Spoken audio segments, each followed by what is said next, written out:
लोगों अल्लाह वालों की बारगाह में जाके दुआ मांगी जाए तो दुआ जल्दी कबूल होती है। बेशक हक है, मगर जाने का तरीका है। वहां जाके मजार का चक्कर नहीं लगाना चाहिए, मजार को सजदा नहीं करना चाहिए। आला हजरत ने तो चूमने भी मना किया है। वहां जाके दुआ करो, दो हाथ दूर खड़े होके, वहां पर अल्लाह की रहमत का नुज़ूल होता है। अल्लाह वालों के सदक़े में दुआएं जल्दी कबूल होती है। बेशक हक है। तवज्जो तवज्जो करना, तवज्जो। नींद तो नहीं आ रही ना, तो जरा मोहब्बत से सुनिए जरा। आप बहुत अच्छा सुन रहे हैं। मेरी तकरीर पौने 2 घंटा हो चुकी और मुझे पता ही नहीं चल रहा कि कितनी लंबी तकरीर हो गई। और मेरे भाइयों, मैंने कुरान की एक आयत पढ़ी थी, छोटी सी सूरत पढ़ी थी। अल्लाह फरमाता है, जमाने की कसम इंसान घाटे में है। घाटा बताया, घाटा क्यों बताया? लोगों, अल्लाह ने तुम्हें किताब सबसे बढ़ के कुरान दी, अल्लाह ने नबी सबसे आला तुम्हें आमिना का लाल दिया, जमाना सबसे बेहतर दिया, रमजान जैसा महीना दिया, शबे कद्र जैसी रात दी। अगर फिर भी हम जहन्नम में जाएं तो हम घाटे में, हम फिर भी घाटे में। लोगों, ये घाटा कैसे दूर होगा? बस कुरान की आखिरी आयत सुनो, इल्लल्लज़ीना आमनू व अमिलुस्सालिहात। अल्लाह फरमाता, जो लोग ईमान लाए और अच्छे अमल किए, व तवासौ बिल हक, और जिन्होंने हक की तलकीन की, व तवासौ बिस सब्र, और जिन्होंने सब्र की तलकीन की, वो घाटे में नहीं है, वो घाटे से बाहर है। वो घाटे से बाहर है। बहुत लंबी तकरीर आपसे सुन ली और बहुत लंबा खिताब भी मैंने कर दिया। अल्लाह कहने से ज्यादा अमल की तौफीक अता फरमाए। और मेरे भाइयों, और मेरे भाइयों,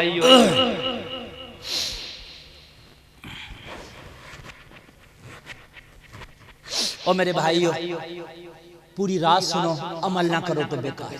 बेशक हक है। मेरे भाई, तूफान नूह लाने से क्या फायदा? एक ही अश्क काफी है अगर 50 करे।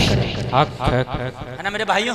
बस आखिरी बातें बताकर के मैं जा रहा हूँ। इतनी लंबी तकरीर में हर जलसे में नहीं कर पाता। तकरीबन पौने 2 घंटा से ऊपर मेरी तकरीर हो गई, 2 घंटे से ज्यादा हो गई। हाय हाय, अगर आपकी इजाजत हो तो 5 मिनट और बढ़ा दूं?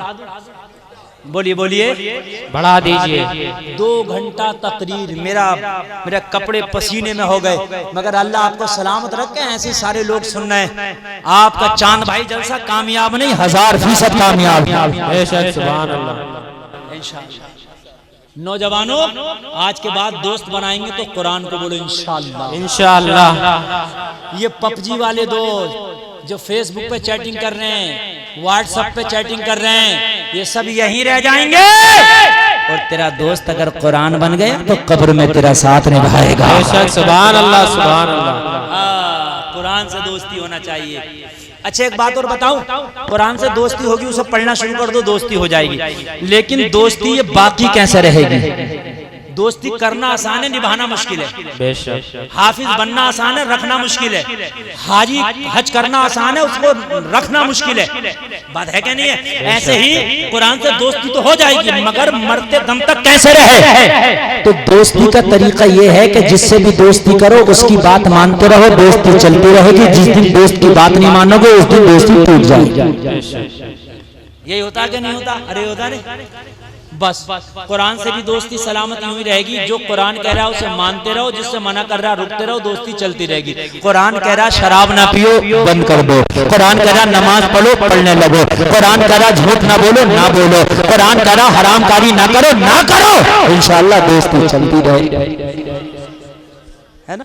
इंशाअल्लाह दोस्ती चलती रहेगी। मगर आज हमारा माशरे के अंदर एक चीज बड़ी पाई जाती है। मैं एक बात पर आपकी गौर, बस रोशनी डाल के अपनी तकरीर खत्म करूंगा कि आज हमारे माशरे के अंदर 2-3 चीजें बहुत कसरत से पाई जा रही हैं। एक चीज तो ये है हमारे माशरे के अंदर कि छोटे छोटे बच्चों को भी देखा जा रहा है, छोटे से छोटे बच्चों को भी देखा जा रहा है, उनके अंदर जुआ का शौक बहुत तेजी से बढ़ता जा रहा है। सिक्कों से ही खेल रहे हैं, क्रिकेट पे सट्टा लगा रहे हैं, किसी भी चीज पे सट्टा लगा रहे हैं कि भाई ये काम ऐसा हो गया तो इतने पैसे तू मुझे देना, मैं तुझे इतने पैसे दूंगा। और अब तो सट्टेबाज मियाँ भी बैठने लगे जो सट्टे के नंबर बता रहे हैं स्पेशल। और लोग उन्हें बड़ा काबिल समझ रहे हैं कि मियाँ सट्टे के नंबर बताते हैं। हाँ मियाँ भी हैं, स्पेशल मियाँ जो सट्टे के नंबर बता रहे हैं। अब मुझे बताओ जो सट्टे के नंबर बता रहा होगा वो कितना बड़ा मियाँ होगा? बात है कि नहीं है? शैतान बात हकीकत है। मगर मेरी कौम इतनी भोली है, उन्हीं को खूब करिए भाई मियाँ हो गए। और मेरे भाइयों कान खोल के सुनो, ये सट्टा, शराब, सूद, ये सब वो चीजें हैं कि इनसे कितना भी कमा लो मगर तेरे पास जमा नहीं हो सकता। न हराम में शिफा है, न हराम कमाई में बरकत है। न हराम में शिफा है और न हराम कमाई में बरकत है। अगर शराबी आदमी, कान खोल के सुन लो, जुआरी आदमी अगर रोजाना के 10,000 भी कमाएगा तब भी उसके घर में परेशानियां नहीं जाएंगी, उसके घर में बरकत नहीं आएंगी। पता क्यों? इसलिए कि जुआ के पैसे में बरकत नहीं होती। जो तेरे घर का पहला भी पैसा है वो भी मुसीबत में पड़ जाएगा। इसलिए तो चाहता तेरे घर में बरकत हो, अगरचे कमाई थोड़ी हो मगर हलाल का पैसा है। ये हलाल का पैसा तेरे घर में खुशियां लाएगा, तेरे घर में बरकतों के फूल खिलाएगा। बेशक सुभान अल्लाह। जिस घर में हराम कमाई हो उस घर में रौनक ही नहीं होती, चाहे पैसा कितना भी हो जाए। पैसा चाहे बच्चे बेटे रख ले, चाहे पैसा कितना भी हो जाए, शराबी आदमी के घर में कभी बरकत नहीं। चाहे वो 100 रुपए रोज की शराब क्यों ना पिए मगर घर में बरकत नहीं होगी। इसलिए कि जिस घर में हराम हो रहा है उस घर में बरकत नहीं होगी। बेशक हक है। अल्लाह बरकत तो उड़ा देगा। आपने ये सुना होगा शराब पी के बर्बाद हो गया, जुआ खेल के बर्बाद हो गया। कभी नहीं सुना होगा शराब पी के आबाद हो गया। कभी नहीं सुना होगा जुआ खेल के आबाद हो गया। कभी नहीं सुना होगा सट्टा खेल के आबाद हो गया ना। जिस घर में ये चीज आती है उस घर से मोहब्बतें खत्म हो जाती है। जिस घर में हराम कम, अरे हराम और तो छोड़ दीजिए, सट्टा जुआ तो बड़ी बात है। जिस घर में ज़कात नहीं दी जाती उस घर में खुशी नहीं आती। जिस घर में से ज़कात नहीं दी जाती उस घर में खुशियां नहीं आती, गम ही गम आएगा। अब आदमी कहता है हजरत मेरे घर में बड़ी परेशानियां हैं, ये दुआ कर दो, वो दुआ कर दो। दुआ तो बेशक करना चाहिए, दुआ से काम होता, हदीस शरीफ है। मगर यार दुआ भी कहां तक काम करेगी जब तू दवाई नहीं कर रहा है। बेशक हक है। ज़कात दे, दुआ करो, अल्लाह तेरी दुआ कबूल कर लेगा। बेशक हक है ना मेरे भाई। आदमी सोचता मेरा कारोबार बढ़े, चाहे सट्टे से बढ़े, जुआ से बढ़े, दलाली से बढ़े, मगर पड़ोसी के बन जाए, इसका 2 मंजिल मेरा 3 मंजिल।